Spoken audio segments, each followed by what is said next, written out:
please. You take the microphone, thank you. And again, focusing on the question of how are women central sustainability and climate change solutions, but I think also adding in this question of how we really need to fight off these regressions. Thank you.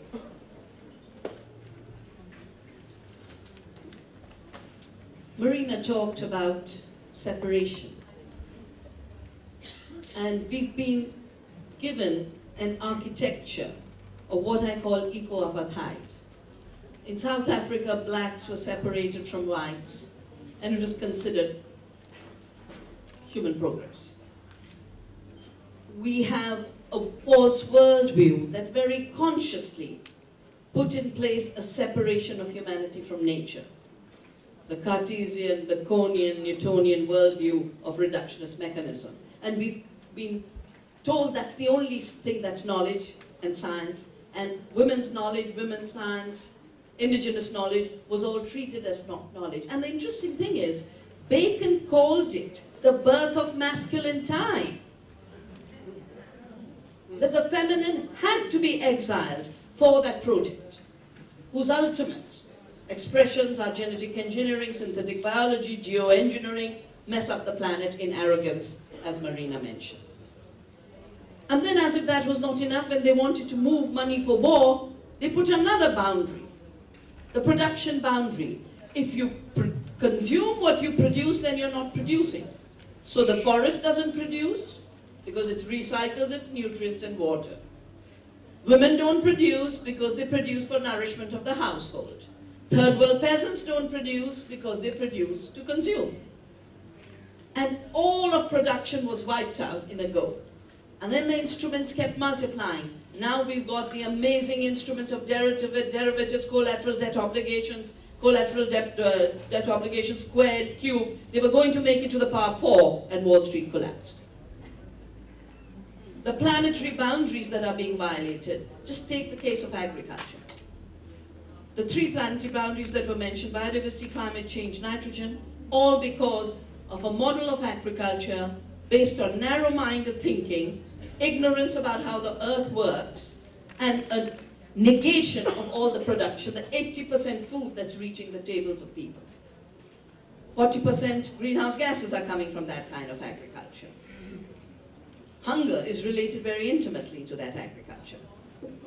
250,000 Indian farmers have been pushed to commit suicide because of indebtedness, because of that kind of agriculture. If you really look at it, is that agriculture producing food? No. A lot of it goes to run cars. Some of it goes to torture animals. You can't call it animal feed. Bovines wanted grass. They didn't want soybean. Definitely not GM soybean, if you were to ask them.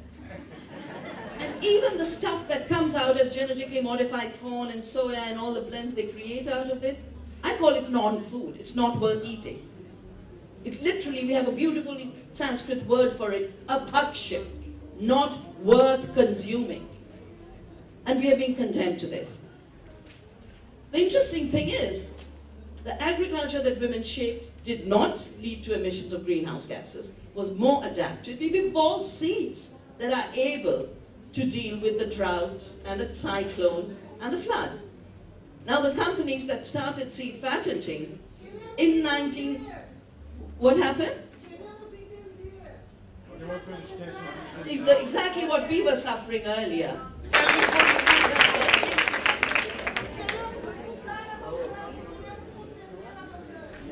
A translator is on the way. Okay, you whisper to them. Yeah, okay. So thank you. Yes, yes, thank you. It is. Thank you to the translators, thank you. And sorry for the frustration, I know it can be very frustrating. Thank you for your patience and thank you for translating. So the creation boundary denied the creativity of nature in giving us the rich biodiversity, the creativity of women to give us all the diversity of seeds. And now suddenly the only creators are Monsantos, and all they do is either steal our seeds or put a toxic gene in it. Now polluters should be punished according to polluter pays principle, and thieves should be punished. And we are rewarding them with a monopoly on life on earth. So I celebrate the decision of the Supreme Court of Brazil that ruled against Monsanto on the case brought by peasants on collections of royalties on farms and seeds. And we are launching a very, very big campaign for seed freedom because we believe the seed has freedom. Seed is life. Life has freedom. Farmers have the freedom to save seeds, and the laws of Monsanto are not going to come in the way of our freedoms. That's why I started Navdanya 25 years ago, when the WTO rules started to be shaped to treat seed saving and seed exchange as a crime. Now, I'm not depressed with the text, because I didn't come here for a text. I came here for solidarity.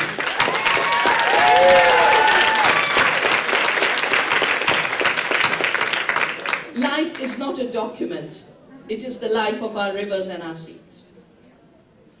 Freedom does not grow out of bad text. I think it grew out of the song Sheila sang for us. Green is not the color of money. It is the color of life.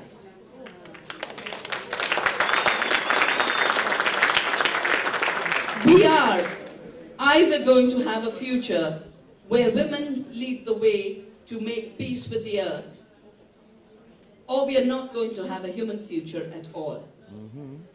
One of the other divisions and separations that was created out of the separation with the earth is to constantly tell us, if we don't destroy the earth, we don't meet human needs. I think we know, the women know, the peasants know, the indigenous people know, that there is no separation between the rights of the earth and the rights of humanity. If the river doesn't flow, there is no water. And I am old enough to have lived a life when we could go to a stream and the Ganga River and drink water. As the Ganga has been degraded, our life has been locked up in plastic. And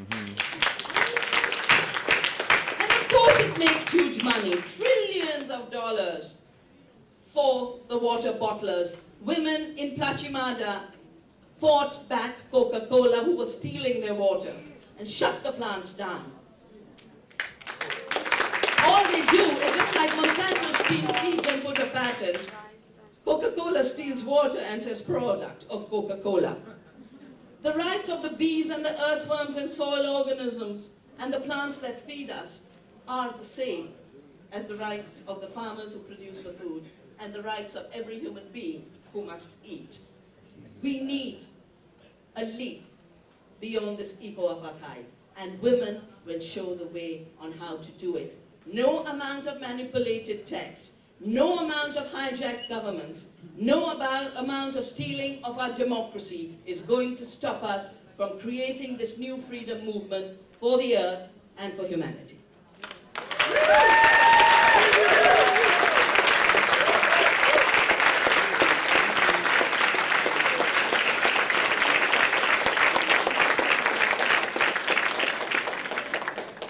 Thank you so much.